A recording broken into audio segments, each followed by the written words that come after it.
Assalamualaikum warahmatullahi wabarakatuh. Hai semuanya, kami dari kelompok 3 dengan mata kuliah Sistem Manajemen dan Pembelajaran Biologi dengan dosen pengampu Profesor Dr. Yustina atau biasa dipanggil Bunda Yustina akan mempresentasikan hasil diskusi kami mengenai fungsi dan manfaat manajemen pembelajaran biologi. Baiklah, adapun tujuan pembelajaran kita, yang pertama yaitu dapat menjelaskan apa itu manajemen, kemudian yang kedua dapat mengetahui apa fungsi manajemen pembelajaran, dan yang ketiga yaitu dapat mengetahui manfaat manajemen pembelajaran.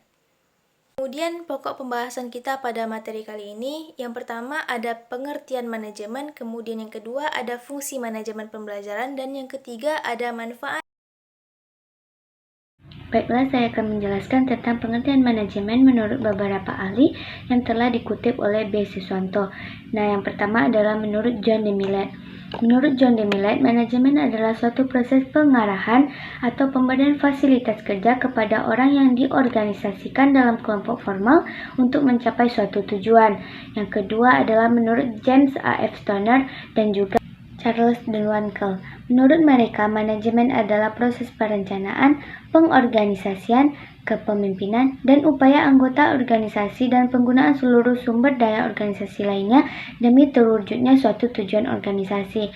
Nah, yang terakhir adalah menurut Paul Hersey dan juga Kenneth H. Blanchard. Menurut mereka, manajemen adalah suatu usaha yang dilakukan oleh individu atau kelompok untuk mencapai suatu tujuan yang ingin mereka capai.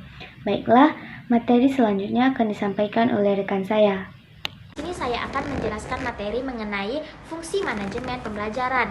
Menurut Malayu S.P. Hasibuan berpendapat bahwa tujuan adanya pembagian fungsi manajemen ini terbagi menjadi 3. Yang pertama, supaya sistematika urutan pembahasan suatu kegiatan organisasi lebih teratur. Yang kedua, supaya bisa menjadi pedoman pelaksanaan manajemen bagi manajer. Yang ketiga, upaya analisis pembahasannya lebih mudah dan mendalam sehingga arahannya lebih jelas dan lebih terinci. Nah, di sini terdapat juga fungsi manajemen pembelajaran. Yang pertama, perencanaan pengajaran.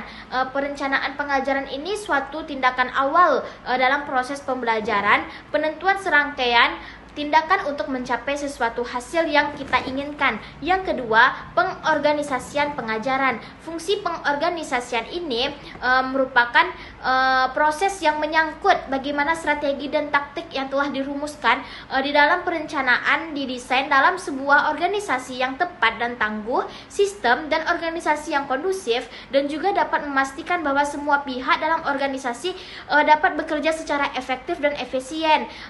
Tujuan guna pencapaian ini untuk mengatur dan menghubungkan sumber-sumber belajar sehingga dapat mewujudkan tujuan belajar dengan cara yang lebih efektif, efisien, ekonomis dalam pemimpinan dalam KBM. Guru adalah seorang manajer di dalam organisasi kelas dan juga pemimpin dalam manajemen pembelajaran. Seorang guru atau pengajar mempengaruhi peserta didik dengan strategi tertentu sehingga dapat mencapai tujuan pembelajaran, yaitu memotivasi para peserta didik untuk siap menerima materi pembelajaran. Nah, yang terakhir ada juga evaluasi pembelajaran. Evaluasi pembelajaran ini adalah untuk menghimpun informasi yang dijadikan sebagai dasar untuk mengetahui taraf kemajuan, perkembangan, pencapaian belajar siswa, serta keaktifan pengajaran guru. Baik, sekian yang dapat saya sampaikan. Akan menjelaskan tentang fungsi manajemen pembelajaran. Nah, fungsi manajemen pembelajaran yang pertama yaitu perencanaan pengajaran.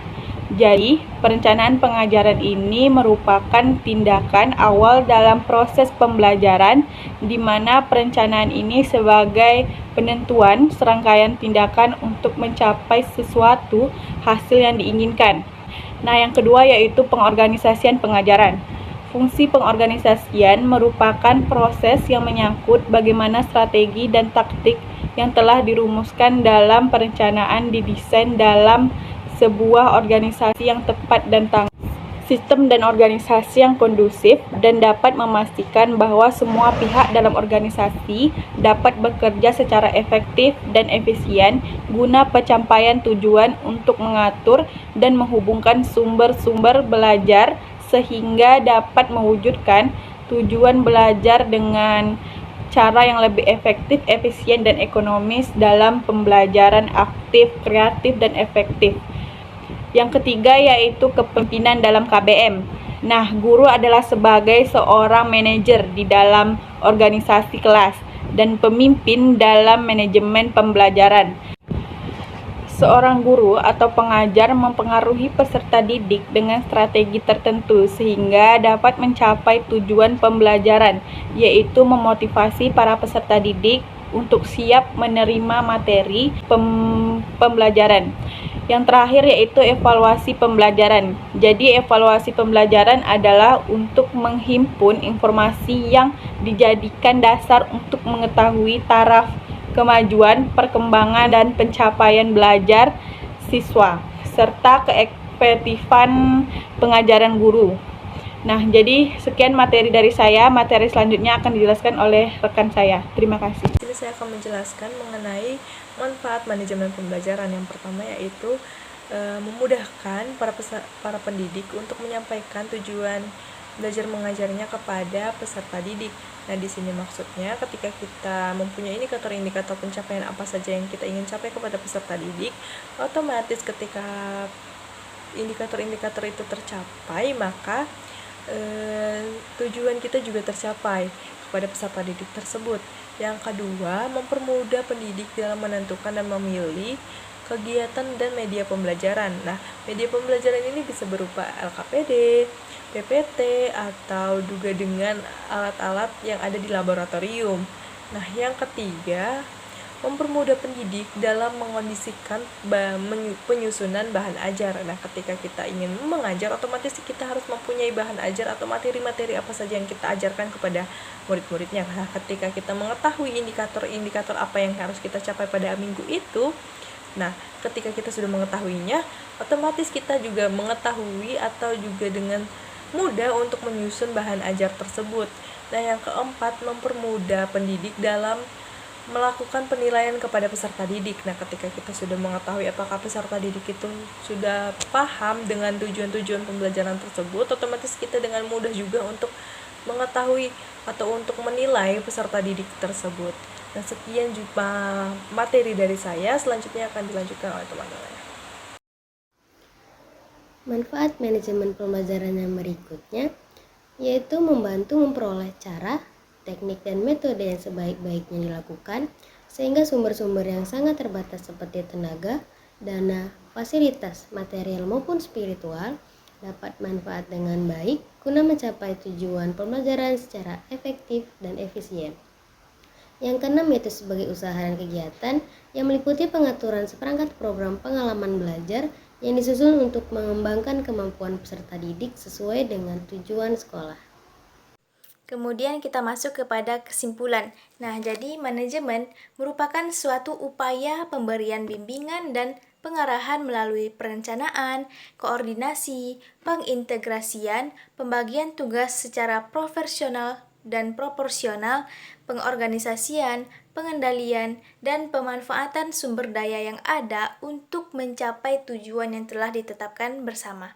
Nah, kemudian manajemen ini sering diartikan sebagai ilmu, kiat, dan juga profesi. Kemudian manajemen pembelajaran ini memiliki 4 fungsi, yaitu yang pertama, perencanaan pengajaran, kemudian ada sebagai pengorganisasian pengajaran, kemudian sebagai kepemimpinan dalam KBM, serta sebagai evaluasi pembelajaran.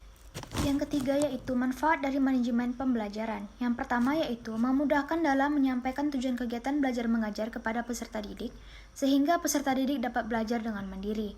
Yang kedua, mempermudah pendidik dalam mengkondisikan penyusunan bahan ajar.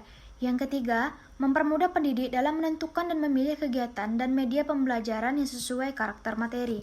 Dan yang terakhir yaitu membantu dan mempermudah pendidik dalam melakukan penilaian terhadap proses pembelajaran dan hasil ujian peserta didik. Lalu yang kelima, membantu memperoleh cara, teknik, dan metode yang sebaik-baiknya dilakukan sehingga sumber-sumber yang sangat terbatas seperti tenaga, dana, fasilitas, material maupun spiritual guna mencapai tujuan pembelajaran secara efektif dan efisien.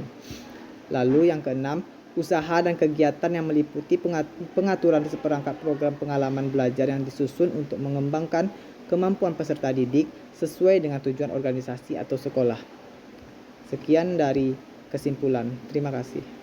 Itu tadi materi mengenai fungsi dan manfaat manajemen pembelajaran biologi. Kami dari kelompok 3 memohon maaf apabila ada kesalahan dan kekurangan, dan terima kasih juga kepada semuanya yang telah menonton video kami. Kami akhiri dengan Assalamualaikum warahmatullahi wabarakatuh.